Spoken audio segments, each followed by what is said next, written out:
Welcome to OmniView, episode 122. It's July 24th, 2026, and as always, we're covering what happened from every angle. Today's stories from around the world, multiple viewpoints, your call. New U.S. tariffs of 10 to 12.5% on imports from 60 countries will raise costs for many goods and affect trade worldwide.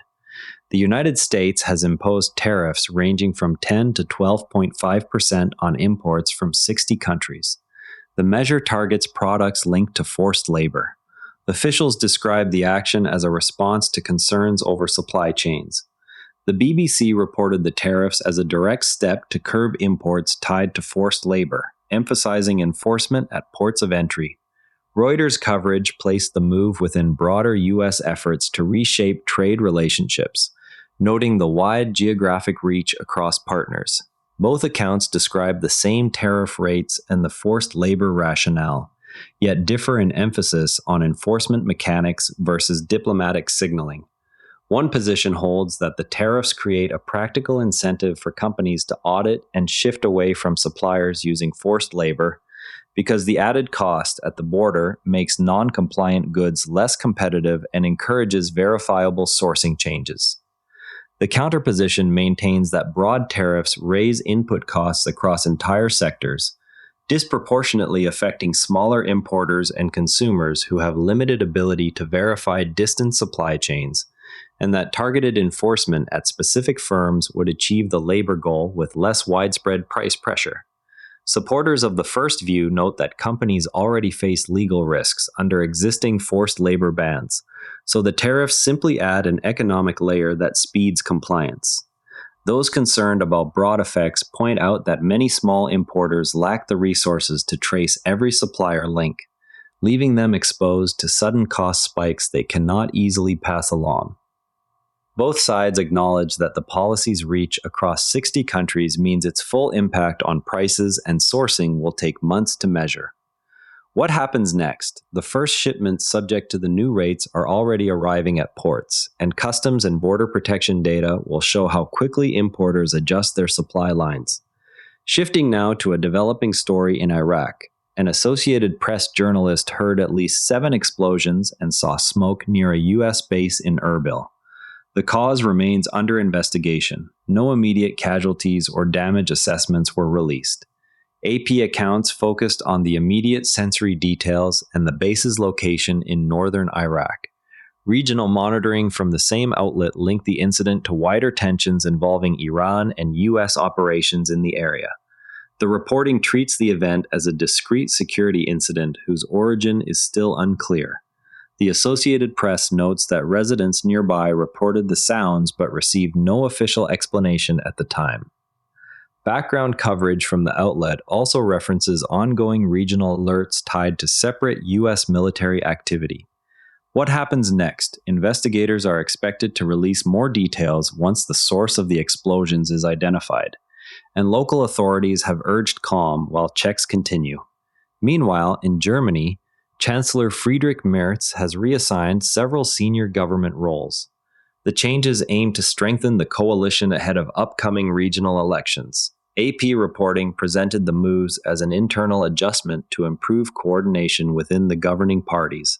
Coverage noted that the reshuffle occurs at a moment when state-level voting could influence national policy direction. Observers cited in the account viewed the timing as an attempt to project stability rather than a response to any single crisis. The report adds that the new assignments involve experienced ministers who already hold senior posts.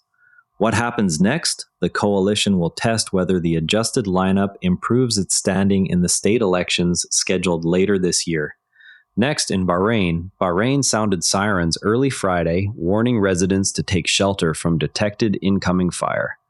The alert came just hours after the U.S. military said it had wrapped up its 13th night of strikes against Iran. AP reporting tied the sirens directly to the timing of the U.S. strikes and the broader pattern of regional alerts. The account stressed that residents were instructed to seek shelter immediately upon the warning. The same outlet noted that sirens have sounded several times in recent days under similar circumstances. What happens next? Officials will monitor whether additional alerts follow as the regional situation develops. Now, some progress worth knowing about. French emergency services moved hundreds of people from the Cap Ferret Peninsula by boat within hours of the wildfire threat escalating. Officials coordinated transport and temporary shelter arrangements while containment efforts continued. Local authorities tracked wind shifts in real time and activated pre-planned maritime routes. The operation succeeded in clearing the area without reported injuries during the movement itself. One ongoing complication is that active fire lines remain close enough that residents cannot yet return. BBC coverage highlighted the speed of the boat-based evacuation and the absence of injuries during transit. What happens next? Containment teams will continue working while residents remain in temporary shelters until officials declare the area safe. Here's the thing that changes how you see this whole debate. Most coverage of new tariffs assumes the exporting country pays the bill, yet the mechanism works differently. When goods arrive at a U.S. port, the American importer pays the tariff directly to Customs and Border Protection before the shipment clears. That added cost then enters the importer's pricing calculation and is typically passed along in whole or in part to wholesalers, retailers, and finally households.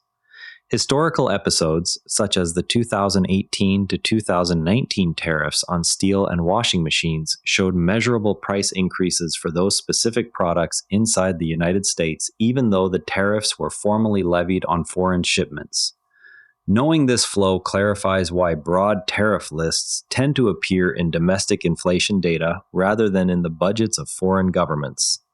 When you next hear claims that the other country will pay, check whether the reporting follows the cost through to U.S. import records or consumer price indexes.